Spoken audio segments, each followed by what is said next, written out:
All right, let's jump right into chapter 6 of Gordon Corman's Restart. This is where things get really interesting for our main character, Chase. He's starting to figure out that even though he can't remember his past, it's still following him around like a shadow. Okay, let me ask you something. What if people were genuinely afraid of you, but you had no clue why? Seriously, imagine walking down the hall at school. People literally jump out of your way. Conversations stop cold. You can feel the fear, but for the life of you, you can't figure out what you did. That's exactly where Chase Ambrose is right now. So, for anyone who needs a quick reminder, here's the deal with Chase. He had a bad fall, and boom, total amnesia.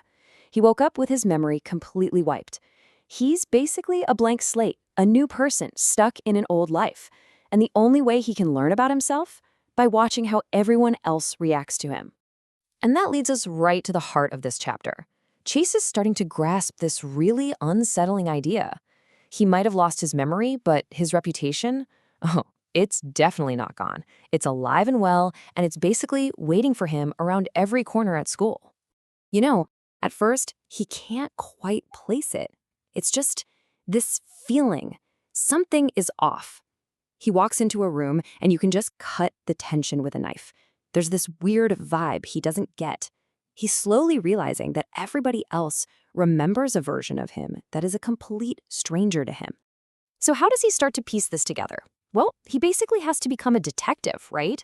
And his own past is the mystery. The clues? They're everywhere. In the way every single person at school looks at him, or more accurately, doesn't look at him. And believe me, those reactions are loud and clear. And we're not talking about subtle stuff here. It's so specific. It's not like people are just ignoring him. They are actively getting away from him. I mean, kids part like the Red Sea when he walks down the hall. A conversation will just die the second he gets close. Everyone suddenly becomes fascinated with their shoes. This isn't just kids being mean. This is real, actual fear. And here's what's so interesting. The old Chase, the one everyone seems to remember, he probably would have loved this. That power, the intimidation. But the new Chase? It makes him feel terrible. He doesn't feel powerful at all. He just feels totally alone and confused. And the big question starts nagging at him. What did I do? What kind of person was I to make people act this way?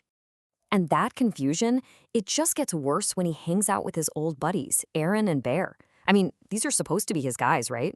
But he starts noticing this huge disconnect between how they're acting and, well, how he's feeling inside. And this is where you can really see that internal struggle. On one side, you've got his friends.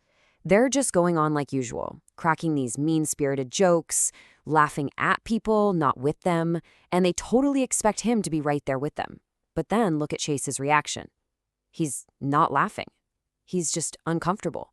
He's starting to feel like, hey, this isn't right. He's feeling empathy, and that seems to be something his friends just don't get. This is so important because even without any memories, it's like his fundamental sense of right and wrong has been reset.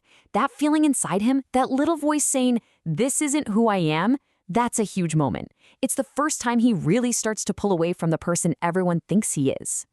Okay, so let's pull back for a second and look at the big picture. What's really going on in this chapter? It's about way more than just Chase's day-to-day.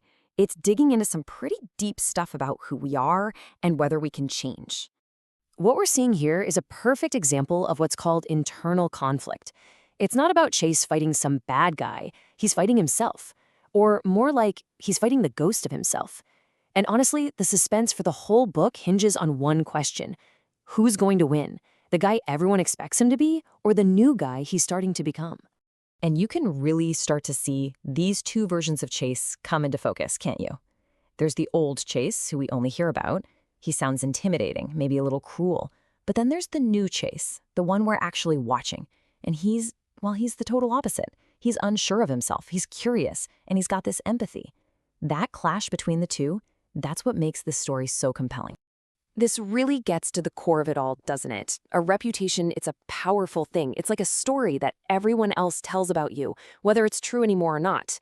And it can totally trap you. Chase could be a completely different person on the inside, but to everyone else, he's still stuck in the shadow of the old Chase. And that makes you wonder, right? It's a tough question, and it goes way beyond the book.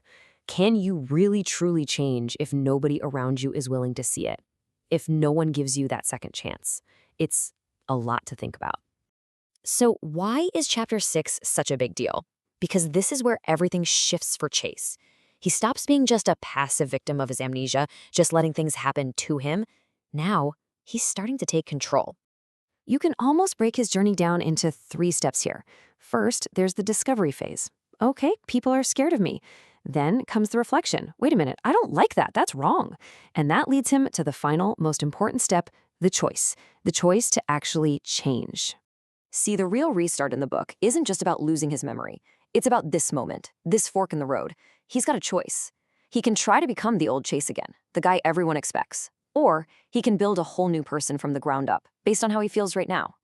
So, in the end, the central question of his life completely flips. It's not who was I anymore, it's become who do I want to be. And if you think about it, that's not just Chase's question, is it? It's a question we all have to answer for ourselves.